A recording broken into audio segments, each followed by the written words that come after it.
রোজ রোজ আলু দিয়ে মুড়ি খেতে তো আমার একদমই ভালো লাগছিল না, সেই জন্যই আজকে ভাবলাম একটু চাট করে মুড়ি খাবো।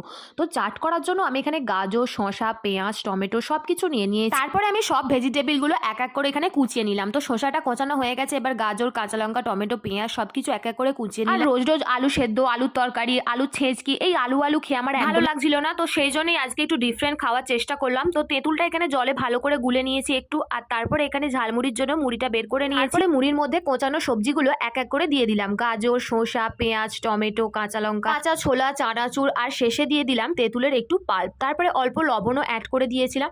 তো সবকিছু এবার ভালো করে মেখে নিলাম। আর যেহেতু পুঙ্কুলিকে বলেছি যে আজ ঝালমুড়ি বানাচ্ছি, সেজন্যই ওকে ঠোঙা করেই ঝালমুড়ি দিতে হবে। তো ঝালমুড়িটা বেশ টক টক ঝাল ঝাল ভালোই খেতে হয়েছিল। আর পুঙ্কুলিকে এখানে আমি ঠোঙাতে অল্প একটু ঝালমুড়ি পুড়ে দিলাম। আমি ওখানে ঝালমুড়িটা খেয়ে নিই, আর পুঙ্কুলিও এখানে ঠোঙায় করে ঝালমুড়িটা এনজয় করো। তোমরাও বাড়িতে ঝালমুড়ি বানিয়ে খাও আর এনজয় করো। আর আজকের মতো ভিডিওটা এই পর্যন্তই, দেখা হচ্ছে নেক্সট শর্টে।